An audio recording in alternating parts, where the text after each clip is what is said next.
Bienvenidos a este Foro Unir, Comunica y Lidera. 3 estrategias para innovar en el aula. Porque la innovación educativa está vinculada a metodologías, a herramientas, pero también a la capacidad de los docentes para comunicar. Por eso hoy vamos a hablar de estrategias de comunicación y de liderazgo. Vamos a hablar de cuestiones como comunicación para la innovación, feedback y escucha activa y defensa y sostenibilidad de proyectos educativos. Ahora sí voy a saludar además a toda esa gente que nos estáis ya saludando y acompañando en este Foro Unir, y a través del chat nos saludáis, por ejemplo, Alejandra desde Extremadura, Carla desde Ecuador, Julia desde Toledo, también nos saludan desde Girona, desde Medellín, Colombia, Yosira, Paul, Marilyn desde Ecuador. Muchísimas gracias a todos los que estáis conectados desde tantos lugares y que estáis ya activos en ese chat de este foro. Os animo además a que después de la exposición o a lo largo de la exposición de Santiago Amador, que va a estar ahora con nosotros y enseguida le voy a presentar, pues enviéis también esas preguntas, esos comentarios, esas dudas que queráis hacer llegar y que después le vamos a trasladar a él y también a otras 2 personas que estarán con nosotros, otras 2 expertas que nos van a acompañar en este Foro Unir de hoy. Y ahora sí, saludo a Santiago Amador, que es asesor de comunicación y experto en innovación educativa. Santiago, muchísimas gracias por estar hoy aquí en este Foro Unir. Muchísimas gracias a ti, Ana, y muchísimas gracias a toda la gente que está acompañándonos en el día de hoy. Gracias a todos. Pues como estamos deseando escuchar esas claves de la innovación, te voy a dar ya la palabra, Santiago, para que nos cuentes cuáles son esas 3 claves para innovar en las aulas y hacerlo de forma efectiva.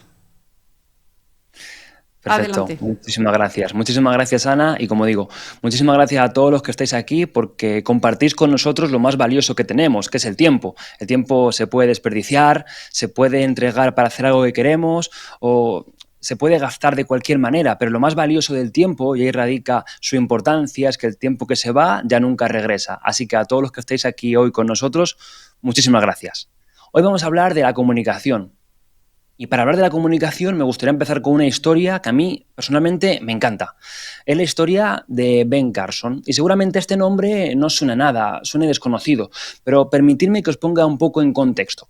Ben Carson era un niño de raza negra que nació en uno de los peores barrios de una ciudad llamada Detroit, en Estados Unidos.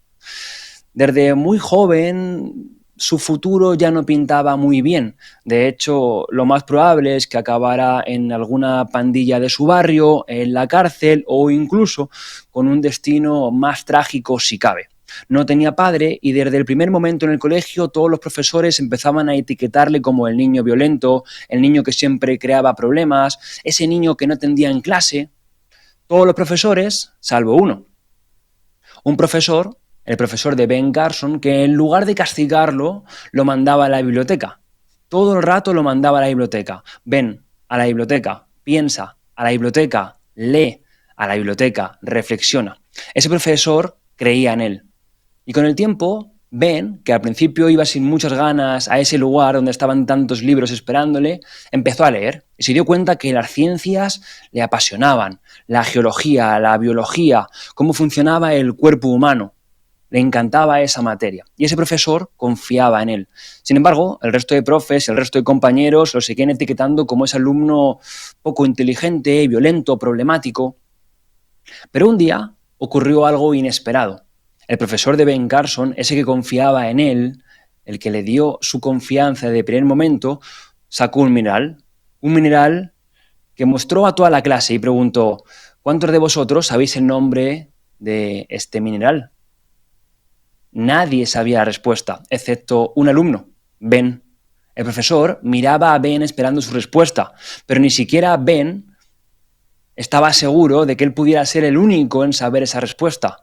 Levantó la mano tímidamente, ya que nadie había confiado en él hasta ahora, y dijo: ¿obsidiana? El profesor dijo: correcto. Ese es su nombre. Has acertado la pregunta. Ese nombre lo había aprendido en la biblioteca. Esa respuesta la había dado porque la confianza de su profesor había cambiado su vida. Con el tiempo, Ben fue a la universidad contra todo pronóstico y se convirtió en uno de los mejores neurocirujanos de la historia. De hecho, se convirtió en la primera persona que hizo una separación de niños siameses unidos por el cráneo. Pasó a la historia como uno de los mejores cirujanos. Pero sin las palabras adecuadas de su profesor, esto no hubiera sido posible. Por tanto, en esta introducción yo quiero remarcar la importancia de nuestras palabras, de cómo hablamos a nuestros alumnos, porque eso puede cambiar su futuro. Aquí entra un fenómeno muy interesante, que para mí es uno de los fenómenos psicológicos de mayor importancia, que es el efecto Pigmalión. Este efecto nos dice que las expectativas de una persona sobre otra pueden condicionar su rendimiento. Esto seguramente os ha pasado. Todos aquellos que habéis ido a clase, habéis tenido un profesor que confiaba en vosotros, os ha hecho mejorar vuestro rendimiento. Sin embargo, si tú a un niño desde pequeño le dices que es malo en matemáticas, que no es bueno calculando, que no se le dan bien los problemas, lo más probable es que acabe siendo cierto. Y lo más importante es que acabará por no confiar en sus capacidades. Sin embargo, esto ocurre al revés también. Si tú a un estudiante le dices desde el primer momento que confías en él, que aunque todos tengamos dificultades, cosas que aprender, problemas, puede superarlos, su rendimiento puede elevarse exponencialmente. Y ahí es donde entra la importancia de las palabras. Y de hecho, quiero mostraros un vídeo que a mí personalmente me encanta para hablar del efecto Pigmalión. Es un vídeo que se creó para la previa de la Eurocopa 2024. Aunque no seáis muy futboleros, seguramente recordaréis que ese trofeo lo ganó España. Y era un momento en el que no se confiaba demasiado en la selección. ¿Qué ocurrió? Que el efecto Pigmalión puede favorecer muchísimo nuestro rendimiento. Vamos a ver este vídeo y lo comentamos. Venga, preparados, sonido graba. Hola, solo quiero deciros una cosa. Sois la selección con más títulos europeos. 3, como Alemania. Y ahora vais a ganar el cuarto. El verano pasado fuimos campeones. Y este vamos a repetir. Os lo digo yo. Todo parece imposible hasta que ocurre. Y vosotros vais a ganar. Álvaro, yo sé todo lo que has tenido que luchar. Pero eso te ha hecho más fuerte. No olvides que eres el quinto máximo goleador de nuestra historia. Estamos en el grupo de la muerte. Pero es el grupo de la muerte porque estáis vosotros en él. Unai, aquí en tu pueblo comenzaste a cumplir tus sueños. Ahora harás que cumplamos el nuestro. Como decía mi padre, ganar, ganar, ganar y volver a ganar. Y a los que nos dicen que nos falta físico, os recuerdo, Fuente Alvilla, unos 70, 67 kilos, y nos dio la copa más grande de nuestra vida. Según el efecto Pigmalión, decirle a una persona que va a lograr algo aumenta la probabilidad de que lo consiga. Vosotros también vais a ganar. Aquí todos creemos en vosotros. ¡Es vuestro momento, chicos! Es ciencia. Si le decimos a los jugadores que creemos en ellos, estaremos más cerca de la victoria. A por la cuarta. ¡Creemos en vosotros! Victoria, cerveza oficial de la mejor selección de Europa. De la misma manera, es ciencia. Si nosotros decimos a los estudiantes que creemos en ellos, su rendimiento aumentará exponencialmente. Pero claro, nosotros tenemos las mejores intenciones, sí, pero ¿cómo conseguimos que nuestros alumnos nos escuchen? Pues a mí siempre me gusta decir lo siguiente: sé el profesor que te hubiera gustado tener, sé el profesor que te hubiera gustado escuchar. Y ahora os voy a empezar a dar esas claves, esas estrategias para comunicar con eficacia con vuestros alumnos y en proyectos educativos innovadores. Pero Santiago, yo doy mis clases, sé mucho contenido, intento transmitirlo de la mejor manera, pero ¿cómo lograr que mis alumnos escuchen por fin? ¿Sabes? La pregunta del millón. ¿Cómo lograr que mis alumnos nos escuchen a los que somos docentes? Pues para eso os voy a dar 3 claves asombrosamente fáciles y prácticas. En esas imágenes os doy alguna pista, a ver si podéis entrever lo que viene a continuación. En primer lugar, la primera clave fácil y asombrosamente eficaz son los silencios. ¿Qué ocurre? Cuando estamos intentando compartir un contenido y el volumen de nuestros alumnos empieza a aumentar, se crea mucho jaleo y nosotros queremos imponernos elevando el volumen, hablando más que ellos. Batalla perdida.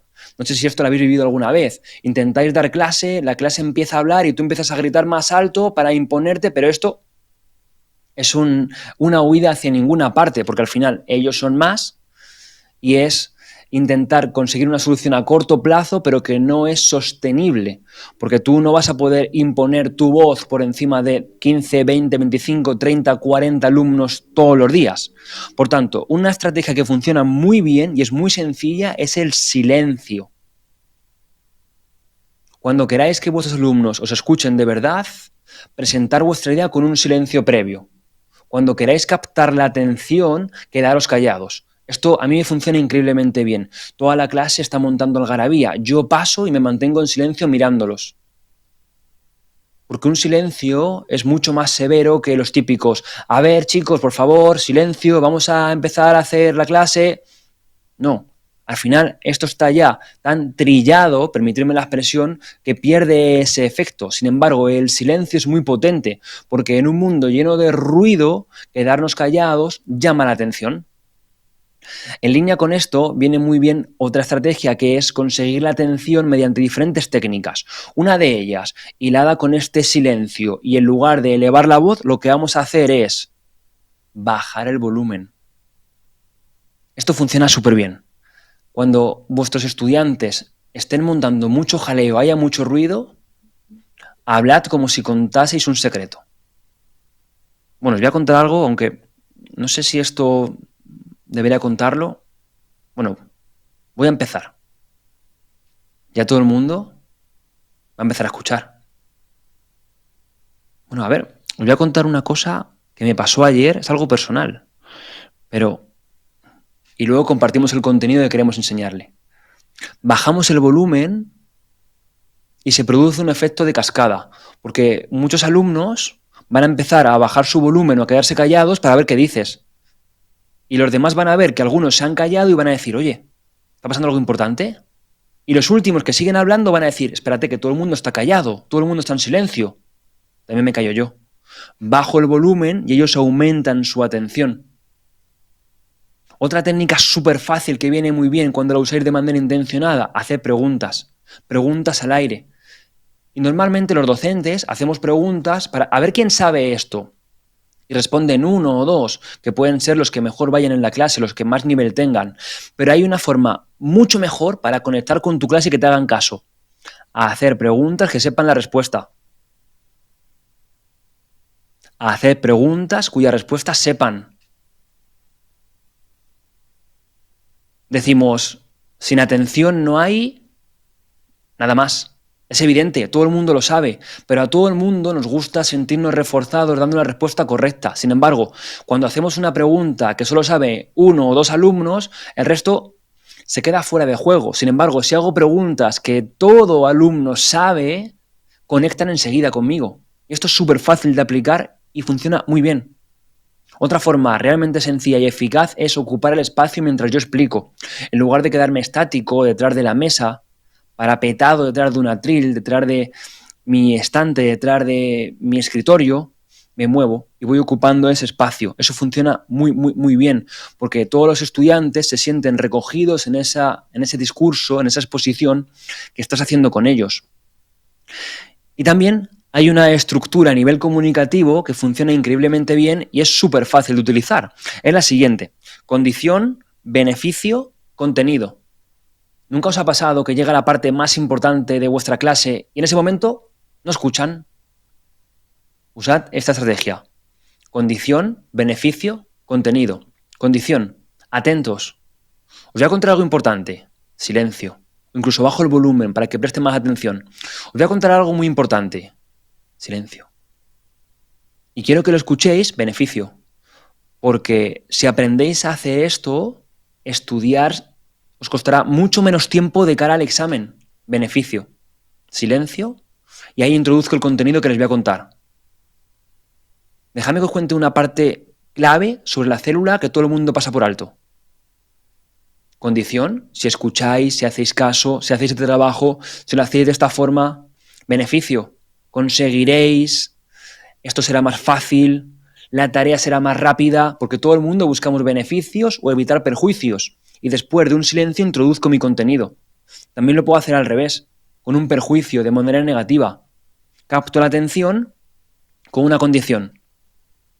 Cuidado, porque si no escucháis esto con atención, Esa es la condición. Ahora, el perjuicio posible. Vais a perder muchos puntos en el próximo examen. Y lo sé porque todos los años pasa. Entonces, para que no os pase, escuchad esto ahora que viene. Ya les cuento el contenido.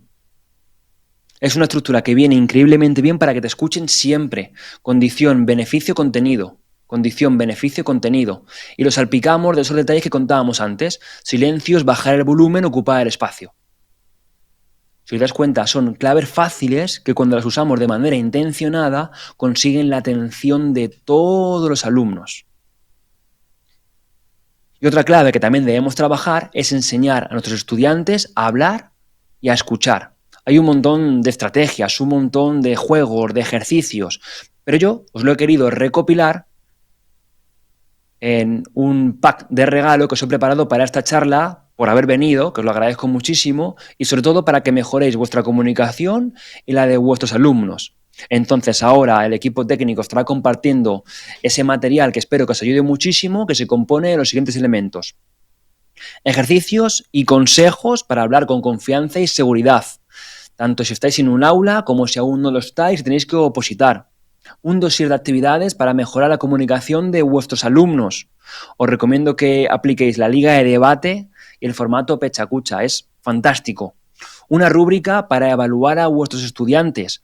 La podéis usar vosotros o incluso se la podéis dar a ellos para que se autoevalúen o coevalúen. Esto funciona muy bien. ¿Por qué? Porque el estudiante sabe que tiene que evaluar de los demás compañeros y empieza a poner más atención en ese punto cuando haga su propia exposición. Y también tenéis un checklist de 30 ítems para defender y vender un proyecto educativo, como por ejemplo en alguna convocatoria de algún premio que haya a nivel nacional, en oposiciones, cuando presentéis vuestro proyecto educativo a vuestro centro, a la comunidad. Creo que os puede servir muchísimo esos 4 elementos que están dentro de este pack de regalo que hemos preparado para esta clase. Y finalmente, para acabar, vamos a ir con la parte de cómo defender tus proyectos educativos. En oposiciones, en concursos, experiencias educativas. Pues aquí os podría dar un montón de consejos. Ya sabéis, aquellos que me sigan en redes sociales o que han seguido un poco mi trayectoria, sabéis que yo me dedico al mundo de la comunicación, que comparto un montón de consejos sobre este tema. Pero hoy quiero daros 3 consejos un poquito más especiales. Un poquito que marquen la diferencia un poquito más. Creo que esa es la mejor expresión, que marquen la diferencia un poquito más que aquellos consejos que podemos encontrar por internet.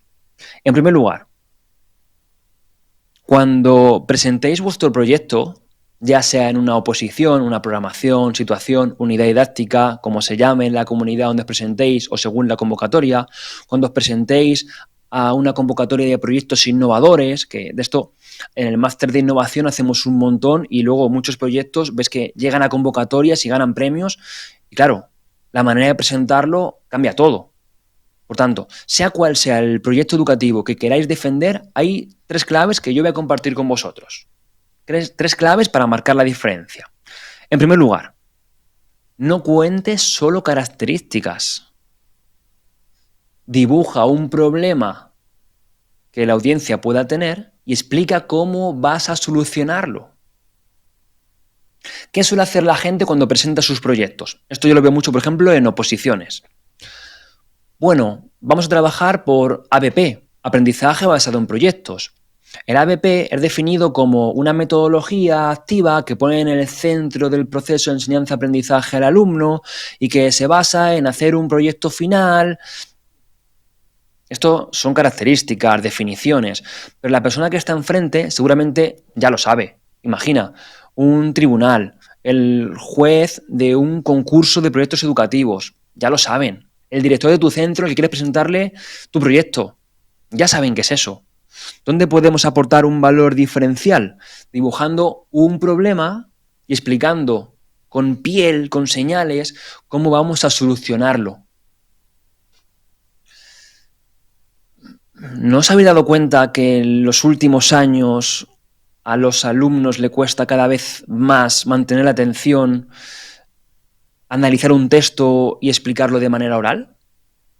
Este problema es muy típico y no solamente en mi aula, seguramente también te ha pasado a ti y a ti, que estás escuchándome a día de hoy. hay un déficit en cuanto a atención y capacidad de expresión oral.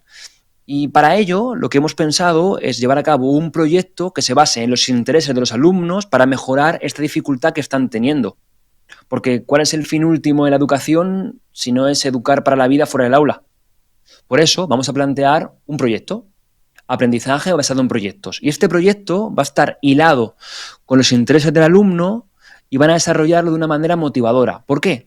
Porque vamos a trabajar esas habilidades comunicativas, esa expresión oral, esa lectoescritura, esa capacidad de atención mediante la creación de un podcast que va a ser nuestro producto final dentro de la metodología ABP. Y para ello va a haber diferentes roles. Tendremos en estos roles dentro de cada equipo el portavoz, el investigador, el líder del equipo y el organizador. Y vamos a dividirlo en las siguientes sesiones, como son... Hay mucha diferencia entre únicamente definir características o lo que he hecho ahora mismo, que es dibujar un problema y que el oyente diga, es verdad, eso yo lo he vivido. Cuanto más común sea ese problema por parte del oyente con respecto a lo que tú cuentas, más caso te van a hacer. Porque de la misma manera que los alumnos decíamos antes que intentan buscar beneficios o evitar perjuicios, un juez de una convocatoria, de una experiencia educativa, de un premio nacional, de una oposición, busca lo mismo. Busca beneficios o evitar perjuicios. Por tanto, dibujar problemas, explicar cómo los solucionáis. Cuantos más detalles, cuanto menos en la superficie os quedéis y más vayáis a la profundidad, mejor va a ser, más creíble, más viable. En segundo lugar, otro consejo que para mí es clave. Cuando vais a defenderlo, preparar la exposición oral en condiciones realistas. ¿Qué es lo que solemos hacer? Yo tengo que defender mi proyecto y lo que hago es escribirme lo que voy a decir. Y empiezo a leerlo muchas veces. ¿Qué estoy entrenando ahí? ¿La exposición oral o la lectura? La lectura. Sin embargo, luego llega la exposición real y resulta que no he entrenado para ese momento. Cuando vais a preparar una defensa de un proyecto educativo, intentar entrenar en las condiciones más realistas posibles. ¿Cómo se hace esto? Preparo lo que yo voy a decir. No lo escribo literal, escribo las ideas maestras. Añado un consejo extra. Escribo el principio que sea muy llamativo, emotivo, que conecte con el público. Poder dibujar ese problema del que antes hablábamos. Después, las líneas maestras de mi discurso y hago un cierre que vayan a recordar. Y empiezo a hacerlo en voz alta. Si tengo gente delante, mi pareja, un amigo, algún familiar, mejor que mejor. Si no, lo hago solo, en mi salón, en mi despacho, en un aula, en mi habitación. Y empiezo a exponer, porque esto sí que me va a ayudar para exponer de manera realista ese proyecto educativo. Y finalmente, un tercer consejo un poquito más avanzado.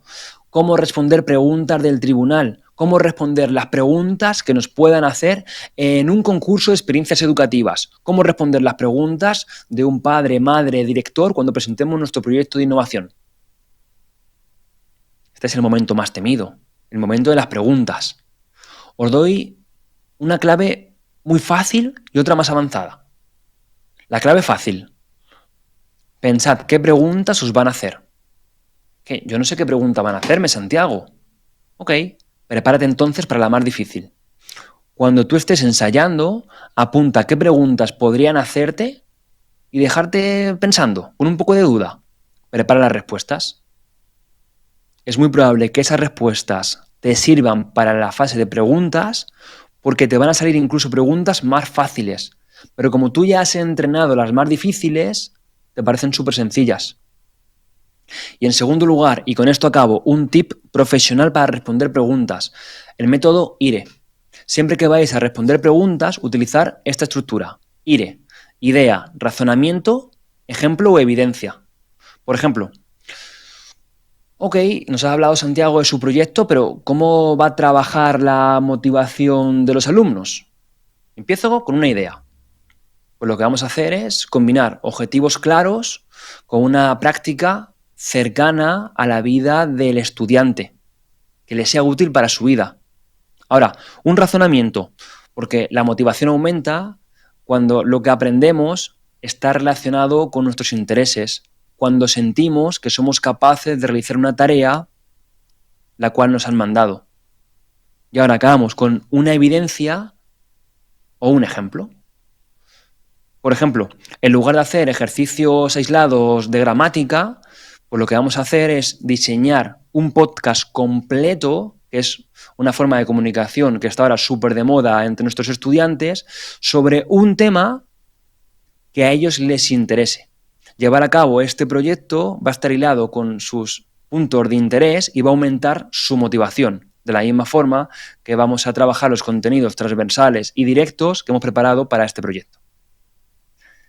Espero que esta exposición os haya gustado y solamente desearos lo mejor y sobre todo que disfrutéis muchísimo de lo que queda, que sé que vienen ahora Úrsula y Antonella, que os va a encantar lo que va a compartir con vosotros. Así que gracias, Ana, y gracias a todos. Pues muchas gracias, Santiago, por esta ponencia, por esta exposición en la que has hablado de esas claves para comunicar, para captar la atención de los estudiantes, de los alumnos, que es algo que interesa mucho a las personas que están conectadas, que nos han enviado y nos están enviando esas preguntas, esos comentarios. Después te voy a trasladar algunas de ellas, pero antes, como ya las has mencionado, pues voy a dar paso a estas otras dos expertas que van a estar hoy con nosotros para hacer esta mesa de conversatorio, de debate e introducir algún aspecto más también sobre los proyectos educativos, la innovación y demás. Así que saludo ya a Antonella Moniente, que es docente en Educación en UNIR, directora pedagógica de Educación Infantil y Primaria en el Colegio Compañía de María de Zaragoza. Muchísimas gracias, Antonella, por estar hoy aquí con nosotros. Gracias, Ana. Buenas tardes a todos. Gracias también, Santiago, por inspirarnos con tus palabras y, bueno, encantada de formar parte de esta mesa redonda. Y Úrsula Arlet, docente de primaria y responsable de comunicación en Base International School de Madrid. Muchísimas gracias por estar aquí hoy en este Foro UNIR. Buenas tardes, Ana. Buenas tardes, Santiago, Antonella. Muchas gracias. Pues voy a empezar con esas preguntas. Recordaros a todos los que estáis conectados, que podéis enviar esas preguntas, esas dudas a cualquiera de los ponentes, de los componentes de esta mesa, que después vamos a ir trasladándolas en la medida de lo posible. Y recordaros también que nos preguntabais por ese documento, ¿no?, que íbamos a enviar, que lo ha elaborado Santiago con esas claves y con consejos, ítems y demás. Pues lo recibiréis en un correo electrónico, así que estad muy atentos porque lo enviaremos en los próximos días. Y ahora sí, voy a lanzar algunas de esas preguntas que nos plantean. Santiago, tú estabas hablando de algunas de esas claves de comunicación, de silencio, de bajar el volumen, ¿no?, como si fueran a contar un secreto en clase, ese condición, beneficio y contenido, pero Adriana plantea, y algo más, un pasito más, ¿cómo puedo inspirar? Que además hablaba ahora Antonella de inspirar. ¿Cómo puedo inspirar a mis estudiantes para que realmente se involucren activamente en su aprendizaje? ¿Cómo hago para lograr ese liderazgo pedagógico? Pues a mí, Ana, hay una frase que me encanta, que dice, las palabras mueven, pero el ejemplo arrastra. Para mí, un docente debe ser ejemplo en todos los sentidos y, sobre todo, para inspirar, debe ser ejemplo con su motivación. Es decir, yo, si voy a clase y comunico, pues, desganado, igual todos tenemos días malos, está claro, todos tenemos días malos, días que hemos dormido menos, perfecto, pero no puede ser la dinámica. Entonces, si yo me cuesta mucho dar clase, estoy dando ciencias de naturaleza, pero que esto a mí no me gusta, me aburre, pues eso se contagia. Entonces, para inspirar, yo siempre animo a los profesores a que compartan esa motivación con los estudiantes, porque el ejemplo arrastra. Y para ello, hay veces que hay que buscar un enfoque diferente, cambiar, innovar. Normalmente, cuando hacemos lo mismo de siempre muchos años, nos acaba cansando también a los docentes. Por eso, yo siempre lo digo, a los alumnos que están en el máster de innovación ya lo saben. Todas estas metodologías nuevas sirven para eso, porque igual, oye, tenemos un tema que lo hemos dado ya 5 años de la misma manera, pero aprendemos una metodología nueva, por ejemplo, aprendizaje-servicio, aprendizaje basado en proyectos, y ya cambia todo. Por tanto, para inspirar, yo diría que lo primero es ser ejemplo, intentar ser ejemplo para los estudiantes con nuestra actitud, y en segundo lugar, para también nosotros conseguir esa motivación que inspira a los alumnos, intentar dar una vuelta a nuestras clases para que también a nosotros nos motiven mucho. Porque esto se habla mucho. El profesor tiene que motivar al alumnado, pero ¿quién motiva al motivador? Pues igual ahí también nos viene muy bien buscar ese nuevo enfoque en nuestras clases que nos haga ganar, que nos haga aumentar esa motivación también a nosotros. Pues voy a aprovechar que tengo también a Antonella y a Úrsula para preguntarles a ellas por esta visión. Antonella, ¿cómo motivar al alumnado? E incluso nos preguntan por aquí, Patricia, estrategias concretas, por ejemplo, en un aula de primaria, ¿no? ¿Cómo hacemos para esa escucha activa, para esa motivación? Bueno, pues la verdad es que muy en la línea de todo lo que ha ido comentando Santiago, ¿no? Es importantísimo conectar con nuestros alumnos y esos silencios que nos dice, crear esa motivación, esos momentos de escucha son súper importantes, desde luego en el aula de primaria, ¿no? Si nos paramos a pensar en nuestro alumnado. Y para mí también una clave sería plantear la innovación realmente desde nuestra vista de profes como una mejora pedagógica realista. A veces los profes, cuando pensamos en innovar en las aulas, nos vamos a grandes cosas, a cosas que probablemente nos hemos inspirado en redes sociales, en internet, ahora que tenemos tanto acceso, ¿no? a tanta información, y perdemos un poco el norte. Para mí el norte de la innovación está en el aprendizaje profundo que buscan nuestros alumnos. Y ese aprendizaje profundo, ese generarle las ganas de aprender, va a ser parte de la motivación, como bien decía Santiago. Para mí tendríamos que entrar en nuestras clases, observarlas, ver qué tipo de alumnos tenemos, qué necesidades tienen y realmente partir de ahí con grandes preguntas, con grandes problemas también, en la misma línea como nos contaba de la presentación de los proyectos, ¿no? Pues hacer un poco lo mismo en nuestras clases para que realmente sean nuestros alumnos los que en ese momento cojan pues el protagonismo, se desarrolle la creatividad, el pensamiento crítico, la participación. Todos estos aspectos me parecen como claves, ¿no? Para mantener esa motivación en el aula y para realmente generar un aprendizaje significativo y profundo en nuestros alumnos. Pues estamos hablando de esa motivación. Yo quería también que Úrsula nos diera su visión, pero quería también introducirte otro aspecto que también nos comentan en el chat, ¿no? Que tiene que ver a la hora de esos proyectos de innovación, porque estamos hablando de innovar, ¿cómo puede innovar el docente? Si nos pudieras poner algún ejemplo de un proyecto de innovación, ¿cómo os marcó a vosotros para seleccionar ese proyecto? ¿Cómo acompañasteis al profesorado, ¿no? Para que realmente tuviera un impacto en el aula? Pues una de las bases que tenemos, voy a hablar un proyecto personal, que es un proyecto que hicimos con un compañero de inteligencia artificial en educación infantil, que tiene que ver con innovar no solamente en la etapa, sino que con estar alineados con los objetivos que busca el centro y con los objetivos que buscas en el aula. Entonces, yo diría que partimos por la innovación, por tener un propósito común, estar alineados con todos los propósitos del centro, con qué impacto tendrá el proyecto de innovación y cómo está alineado con el currículum. Entonces, a partir de ahí, y lo que decía Antonella, sin volvernos locos, realmente por innovar en el aula, ver cómo con los proyectos podemos causar un gran impacto. Entonces, es un proyecto que realizamos en educación infantil, tenía que ver con la inteligencia artificial aplicada a un proyecto muy común que es nuestra ciudad. Entonces, ahí buscamos distintas alternativas y fuimos introduciendo poco a poco, pero es un proyecto que llevábamos, esto sí que es importante, años haciendo en educación infantil en nuestro colegio y que pues ha dado el salto con respecto a la escalabilidad que tenía el proyecto de juntarlo con otras etapas y lo implicado que estaba con el currículum y lo implicado que estaba con nuestra sociedad y con las cosas que estamos viviendo. Entonces, diría yo que para innovar hay que estar muy conectados y alineados y al mismo tiempo tener un profesorado motivado, apasionado sobre lo que hace y creo que eso es fundamental en el aula. Pues Santiago, está hablando Úrsula de esa motivación, también lo ha mencionado Antonella, lo has mencionado tú, de la motivación del docente.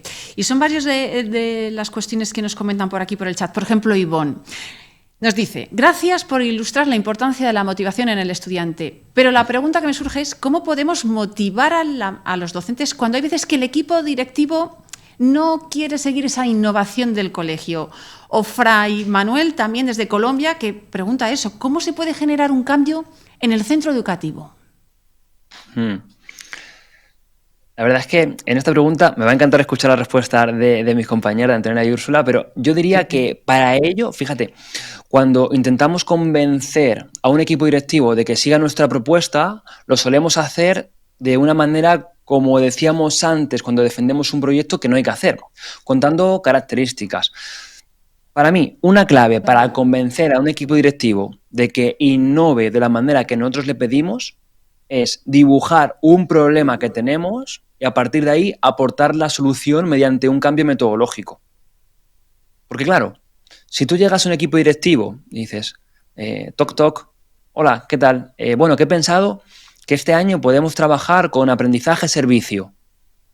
Que bueno, es una metodología, yo sé que nadie de aquí sabe de lo que trata esto, pero esto, nada, en 12 semanas que estemos aprendiendo, todo el mundo va a tener claro cómo se hace y ya está. Solo con que nos pongamos 10, 15, 20 horas de curso lo aprendemos todos. ¿Qué van a pensar el equipo directivo y los docentes? Que todos sabemos lo que es ser docente, que bastante tenemos ya con preparar las clases, con corregir pruebas, corregir trabajos, atender a familias. No tenemos ni un huequito de tiempo. Si encima te lo venden de esta manera, va a ser muy difícil que tú aceptes esa propuesta. Cuando queráis convencer a un equipo directivo o al menos hacer una propuesta que sea más fácil de aceptar, primero dibujar el problema y hablar de los beneficios. Y si es posible, incluir siempre un plan de formación, un plan de adaptación. Viene muy bien, por ejemplo, empezar con niveles en fase beta. Por ejemplo, vamos a empezar con esta metodología en el centro, pero no vamos a hacerlo de lleno y de golpe, sino que, por ejemplo, yo, que he hecho el máster de innovación de la universidad, en este caso, pues, ¿qué vamos a hacer? Voy a empezar yo en quinto de primaria y a partir de ahí vamos a ir aprendiendo los diferentes niveles para ir extendiéndolo. Pero va a ser progresivo y poco a poco lo vamos a ir ampliando. Pero claro, si pretendemos hablar de lo que va a costar, lo difícil que va a ser y que todo el centro educativo tiene que cambiar patas arriba, pues va a ser muy difícil que nos acepten la propuesta. Y es normal que todo el mundo se niegue o al menos que lo ponga difícil. Sin embargo, si creamos un plan para que progresivamente vaya introduciéndose esta nueva metodología, va a ser mucho más fácil, claro. Pues quería conocer tu visión y, como bien decías, también la de Antonella y la de Úrsula, ¿no? Ellas, además, que están en dos centros, pues ver su visión. Antonella, ¿cómo se puede dar este paso que planteaban estas dos personas en el chat? E incluso un pasito más, ¿cómo hacer todo este sostenible, este liderazgo horizontal, que haya comunicación, que el equipo docente se sume, reciba feedback? ¿Qué hay que hacer? Bueno, pues para mí es fundamental que, desde luego, los equipos directivos son los primeros que tienen que estar implicados, ¿no? en estos cambios. En este caso, como hablábamos, no se trata tanto de convencer al equipo directivo o a los profesores que se quedan un poco a veces más pues estancados, ¿no? En esa idea de cambio porque les da miedo, porque pues bueno, cada uno tenemos que también saber enfrentarnos a lo que nos da pues al miedo al cambio directamente, ¿no? ¿Por qué no decirlo? Y bueno, se trata más quizás de contagiar, de que los profes que estén en esa línea de querer introducir metodologías innovadoras, de querer hacer cosas distintas, de querer cambiar siempre teniendo en el centro nuestro alumnado, ¿no? Pues ir contagiando poco a poco al resto de profesorado. Yo creo que el liderazgo horizontal, como comentabas, aquí es fundamental. No se trata solamente de hacer lo que los equipos directivos piensan, ¿no? Sino extenderlo a todo el claustro. En nuestro centro, por ejemplo, por poner un pequeño ejemplo, nosotros sí que tenemos pequeñas comisiones que están creadas por distintos profes que no son miembros del equipo directivo, sino que son profesorado, que son los que están realmente a pie de aula y los que saben el quehacer del día a día, ¿no? Los que están día a día con sus alumnos. Y en estas pequeñas comisiones que unos se dedican más a lo tecnológico, otros más al plan de comunicación lingüística, bilingüismo, otros más a los encuentros de familias y escuelas, lo que hacen es ir creando diferentes ideas para luego extenderlas a todas las etapas del centro. De esta manera, lo que hacemos es como distribuir ese liderazgo, ¿no? Que al final no sean unos solos profes los que tiren con las ideas, también para no quemarlos, porque ya sabemos que los que más ganas tienen al final acaban metidos en muchos proyectos y si no, pues se terminan a lo mejor cansando de siempre liderar estos proyectos. Así, de esta manera, digamos que pues implicamos a todo el profesorado y el propio equipo directivo queda más de figura de acompañante, ¿no? De apoyar y de continuar visualizando o viendo pues cómo funciona todo el global de este equipo. Úrsula, sobre lo que están comentando Antonella, Santiago, y además otra pregunta que traslada a Nuria. Dicen, estos proyectos de innovación, además de integrar al profesorado, a todo lo que es la parte directiva, ¿cómo integramos también a las familias? Justo iba a decir, quería agregar algo que ha dicho Santiago y que va justo con esta pregunta. Y es que cuando dibujas el problema del que habla Santiago y quieres contar un proyecto de innovación, para mí los docentes tenemos que tener muchas cosas en cuenta al mismo tiempo. A nuestros alumnos, el currículum, al equipo directivo y a las familias. Y yo creo que una clave importantísima va por tener en cuenta todos estos aspectos al momento de presentar el proyecto. Y también tiene que ver con lo primero que dije, con estar alineados y tener un propósito de centro. Nuestro colegio, uno de los objetivos de nuestro colegio es incorporar a la comunidad y a las familias a nuestro centro. Estamos ahora con el Curriculum IB y las familias forman una parte muy importante, no solamente con ser parte y apoyar el aprendizaje desde casa, sino con que tener una voz real en el centro. Entonces, al medir estos proyectos, un impacto fundamental tiene que ver con, también convencer a las familias, pero siempre presentar lo que decía Santiago y Antonella, los beneficios que va a tener y por qué lo estamos haciendo. Entonces, tiene un porqué, tiene una justificación y las consecuencias positivas que nosotros creemos que va a tener.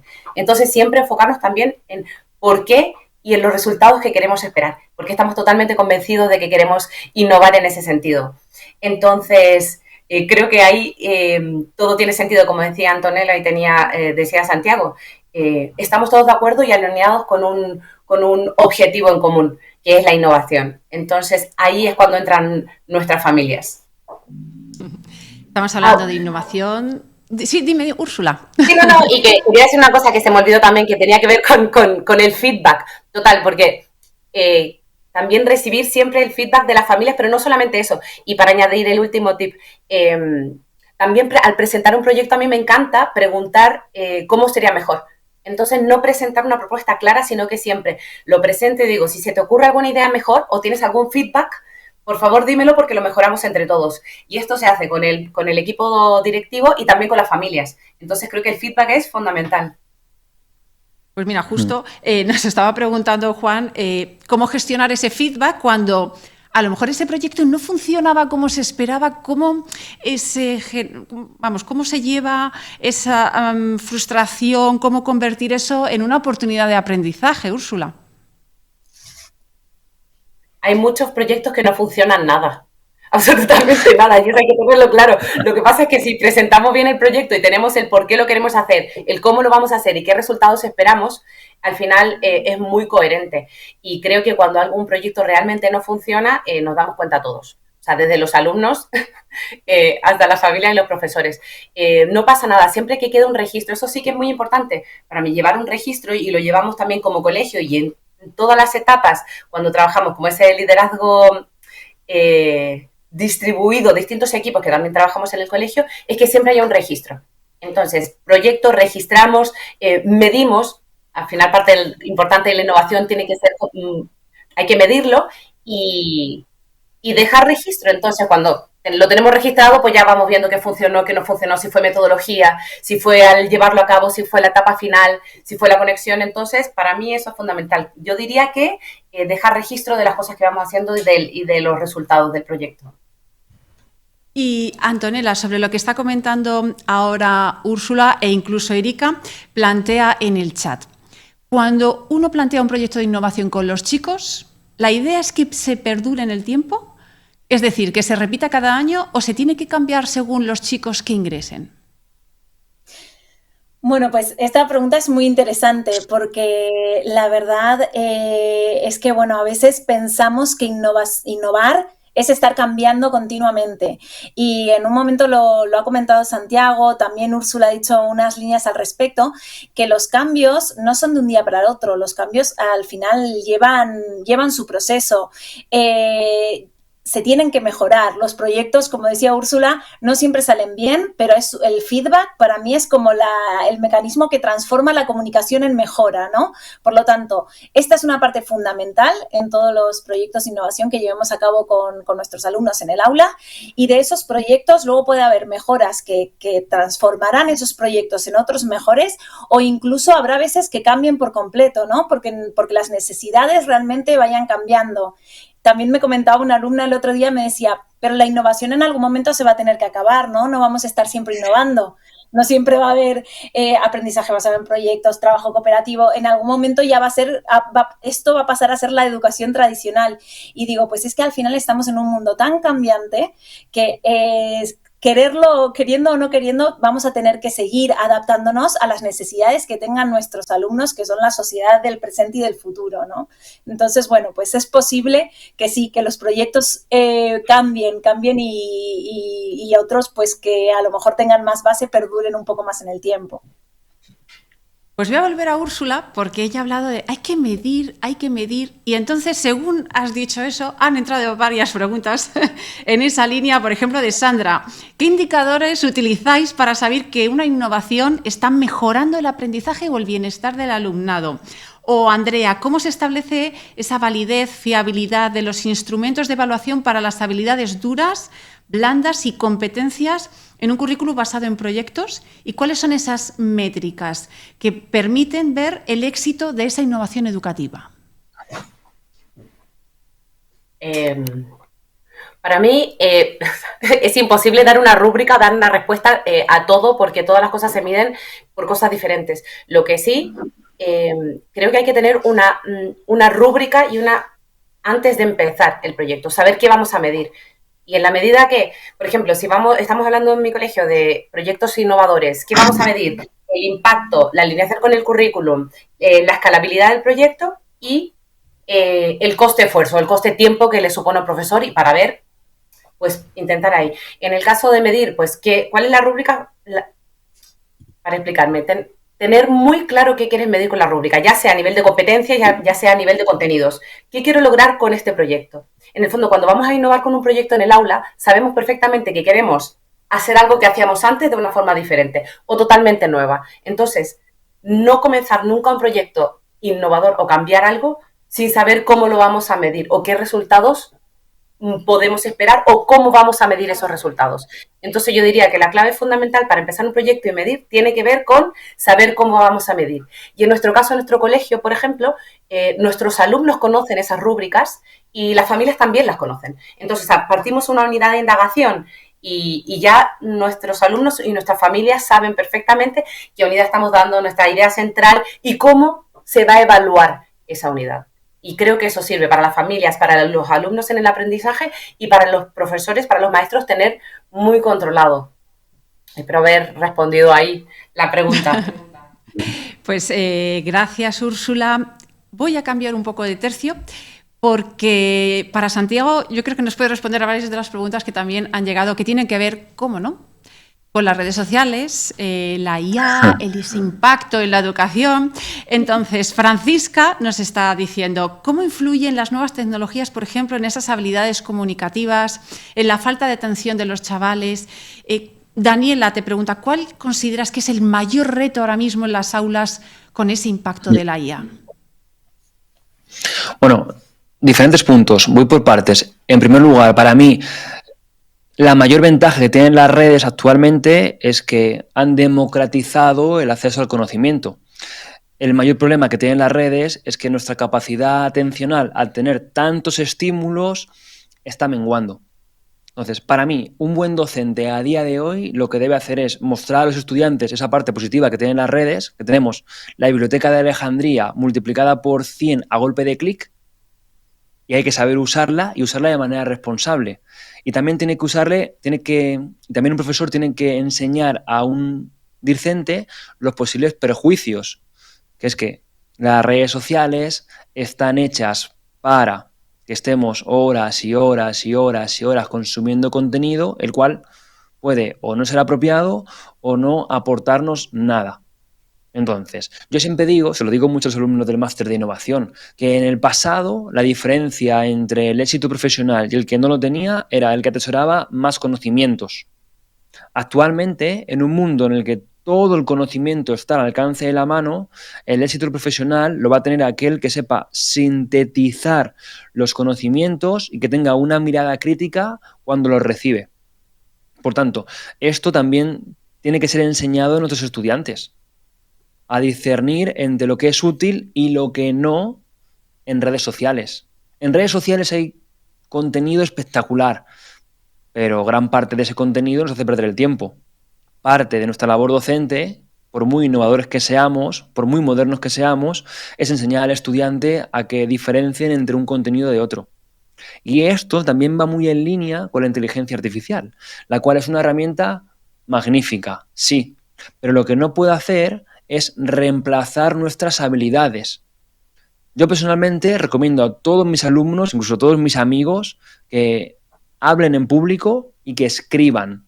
Cuando me dice un estudiante, pero es que este texto lo puede escribir la IA o un discurso me lo puede preparar GPT. Sí, pero no solamente es el producto final que tú estás preparando, sino el proceso mental que tú estás llevando a cabo para escribir un texto o preparar un discurso, porque ese proceso mental te hace mejor. Entonces, yo lo que recomiendo, y para mí esta es mi visión personal, es que las pruebas de evaluación a día de hoy tienen que cambiar. No podemos seguir pidiendo a un estudiante que nos entregue una redacción, porque obviamente puede ser creada con ChatGPT en cuestión de segundos. Por tanto, además de desarrollar esos detectores que cada vez afinan más y detectan más la inteligencia artificial, las pruebas que hagamos a los estudiantes y sobre todo las tareas de aprendizaje, más allá de la propia calificación, tienen que ser diferentes. Tienen que estar basadas en ese primer punto al que hacía referencia, en el de sintetizar la información, tener pensamiento crítico y poder exponerla de manera escrita u oral de la mejor manera. Porque esto es lo que se nos va a pedir fuera del aula, cuando no tengamos ChatGPT a la mano, cuando estemos desarrollando un proyecto profesional. Esto es lo que se nos va a pedir. Al final hay que preparar al estudiante para su vida fuera del aula. Pues gracias, Santiago. Aprovecho, antes de lanzar la última pregunta a Úrsula y a Antonella, que hemos puesto en el chat un link en el que podéis descubrir esas opciones de formación, esas posibilidades, por ejemplo, que os ofrece la maestría, el máster en innovación educativa, ¿no? Para que os convirtáis como docentes en agentes del cambio y podéis llevar a cabo todo esto que estamos hablando hoy en este foro UNIR de hoy, y además podéis hacerlo con descuentos, consultar por esos descuentos disponibles, y también recibiréis un workshop premium de formación también de IA para docentes, que ahora mismo estábamos justo hablando de ello con Santiago. Así que no desaprovechéis esa oportunidad, entrar en ese link y descubrir esas opciones que tenéis de formación, porque los docentes, como cualquier otro ámbito, pues también se tiene que ir formando y adquiriendo nuevas habilidades y nuevas competencias ante todo, ¿no? Lo que está cambiando, en este caso, en el ámbito educativo. Antonella, yo quería ya, como cierre a este foro, que nos dijeras pues esas claves, unos tips, un consejo práctico para innovar en el aula, o si nos está viendo un docente, que seguro que son muchos los que están conectados, pues que empieza desde cero y dice, yo quiero impulsar un pequeño proyecto innovador. ¿Qué le recomendarías? Bueno, pues creo que después de la tarde de hoy nos vamos con un montón de ideas, de estrategias, de cómo poder innovar, ¿no? Pero sobre todo yo me quedo con una de las cosas que también ha comentado Santiago, y es que el innovar empieza por uno mismo. Entonces nosotros tenemos que tener esas ganas, esa ilusión, entrar al aula, conocer las necesidades de nuestro alumnado, ver quiénes son nuestros Ben, ¿no? Que nos comentaba al principio de la charla esa historia que nos traía también Santiago, y realmente sacar lo mejor de cada uno de nuestros alumnos. Por ahí pasa la innovación, además de poder utilizar distintas metodologías que hoy están muy, muy en boga de todos, ¿no? Y que podemos tener a nuestro alcance todos los conocimientos que tenemos, por todos estos másters también, como el máster de innovación educativa de UNIR, ¿no? Que nos forma en todo este tipo de metodologías, pero al final lo que tenemos que tener claro, el pensar en el día de mañana de, bueno, pues yo qué voy a hacer mañana cuando entre en mi clase. Pues mirar a mis alumnos, buscar cuáles son sus metas de aprendizaje y cuál es la mejor manera de llevar a cabo esos aprendizajes haciéndolos realmente protagonistas y generando esas ganas de aprender. Para mí ese sería como lo principal para empezar a ser parte de ese cambio, parte de esa innovación. Y Úrsula, en tu caso, ¿cuál es esos consejos, ¿no? Ese resumen que harías de esas claves para innovar en el aula? Que, por cierto, muchos nos están diciendo que, claro, con los pequeños es a veces más sencillo captar la atención, motivarles, que con los adolescentes se complica un poco más. Úrsula, pues, tu reflexión final. Sí, yo siempre digo lo mismo. Para partir innovando hay que innovar desde tu superpoder. Siempre digo lo mismo en el aula a los profesores. De hecho, es una pregunta que hago en las entrevistas de trabajo. También algunos profesores que trabajan conmigo lo sabrán. ¿Cuál es tu superpoder? O sea, ¿qué es lo que se te da mejor? Conocerse muy bien a uno mismo y cuáles son tus fortalezas e innovar a partir de lo que te apasiona y de lo que te encanta y de lo que te gusta y te va a mantener, como decía Santiago, motivado y vas a contagiar a tus alumnos, vas a contagiar al resto de los profesores, vas a contagiar al equipo directivo y a las familias. Creo que es muy importante porque aparte tienen que ser temas que domines, cosas que se te den bien, en las que te sientas competentes y que puedas defender siempre. Entonces creo que ese es mi tip. Siempre usar tu superpoder y la codocencia también, trabajar con compañeros. Creo que es un tip encontrar un buen equipo y un buen compañero también con los cuales explorar e innovar. Así que dejo esas dos cosas de reflexiones finales. Gracias. Y Santiago, tu reflexión final. Bueno, pues para mí, y voy muy en línea con lo que han dicho mis compañeras, Úrsula y Antonella, y voy a decir lo siguiente, siguiendo con esta metáfora del superpoder que nos decía Úrsula, muy de acuerdo, y además añadiría, partir de los superpoderes de nuestros estudiantes, de aquello que les hace brillar, de aquello que les hace confiar en sí mismo. Acordémonos de esa historia del comienzo. Entonces, diría, a partir de lo cercano, de lo que le motiva, de lo que se les da bien, porque esto les va a hacer estar mucho más motivados. En segundo lugar, formarse y en tercer lugar, aprender de los mejores. Hoy hemos tenido suerte de compartir con dos profes espectaculares, pero en el máster de innovación hay muchísimos profes mejor que yo 1000 veces, como los que hemos visto hoy, como Antonella y Úrsula, así que a todos los que están viéndonos, yo invito a que por lo menos conozcan la titulación y se den una vuelta y vean qué hacemos en ella, que creo que les puede sumar mucho. Así que a ti también gracias, Ana, y a todos.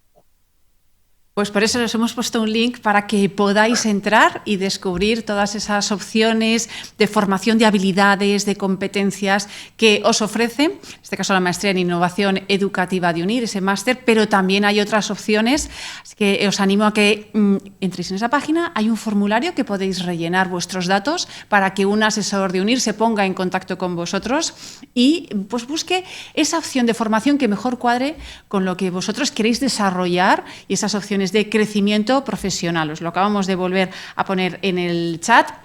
Así que además hay descuentos, hay un workshop premium de IA para docentes y muchas cosas más. Os animo a que entréis y descubráis esas opciones que tenéis. Pues muchísimas gracias, Santiago, por estar hoy aquí con nosotros en este Foro UNIR y haber compartido estos minutos y estos consejos que nos has dado. Gracias, Santiago. Gracias a vosotros, el gusto ha sido mío y espero que la gente que ha estado hoy con nosotros haya disfrutado mucho. Un saludo. Y muchísimas gracias, Antonella, también por tu participación y todo lo que nos has compartido hoy en este Foro UNIR.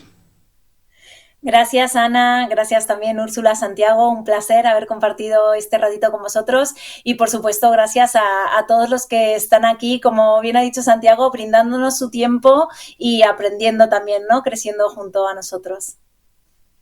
Y muchísimas gracias, Úrsula, por haber estado hoy aquí con nosotros en este Foro UNIR. Muchas gracias a ti, Ana. Muchas gracias, Santiago, Antonella. Aprendí mucho de vosotros y muchas gracias a la gente que está aquí escuchándonos hoy. Pues muchísimas gracias a los tres, muchísimas gracias a todos los que habéis estado conectados escuchando todos esos consejos y esos tips prácticos que nos han dado nuestros tres expertos hoy.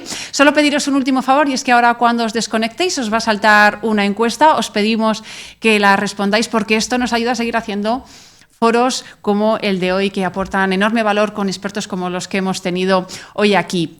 Y ahora sí, ya no me queda nada más que despedirme y hacerlo con unas imágenes muy emocionantes de nuestros alumnos cuando por fin alcanzan sus metas en una graduación de UNIR, cuando por fin recogen ese título después de tanto esfuerzo. Con esas imágenes os dejamos y seguro que nos volvemos a encontrar en otro foro UNIR. Hasta pronto.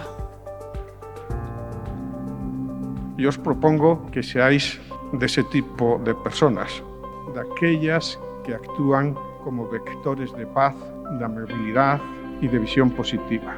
Esa es la más eficaz y más práctica manera de luchar por hacer mejor nuestro mundo. Si alguna vez cultiváis la crítica, sed benévolos. Benevolencia no quiere decir tolerancia de lo ruin o conformidad con lo inepto, sino voluntad del bien. En vuestro caso, deseo ardiente de ver realizado el milagro de la belleza. Encontré la UNIR, me gustaron bastante las condiciones, dije, bueno, pues ¿por qué no? Al final es la universidad del futuro. Desde el primer momento te apoyan, sacan lo mejor de ti, como ser humano, y el valor añadido que me ha dado no tiene precio, es oro. Importantísimo es el mentor, es una persona que es como el buen padre de familia, siempre está pendiente de uno. Gente profesional y además pues con una amabilidad personal increíble. Pero ellos lo hacen aún mucho más fácil para uno. Al final no tienes un horario establecido, lo puedes hacer como tú quieras, desde donde quieras, siempre y cuando tengas acceso a internet, y la verdad que es la mejor decisión que puedes tomar. UNIR me ayudó a poder completar mi carrera desde cualquier parte del mundo.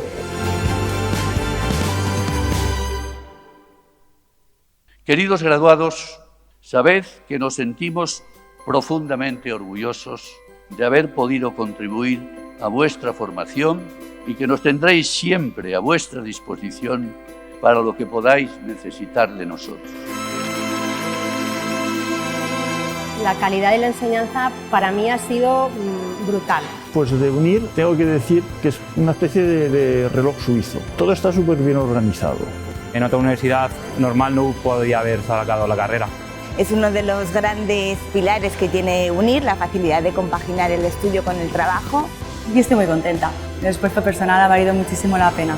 Es genial poder contar con un grado después de tantos años y de tanto esfuerzo dedicado. Me han dado la opción de poder cumplir un sueño que hace tiempos lo tenía en mente. Gracias, UNIR. Invertir en tu futuro, en tu educación y en tu profesión es la mejor inversión que se pueda hacer. Y aquí estamos llenos de alegría. Finaliza una etapa, pero comienza otra más importante de nuestra vida, que es la profesional.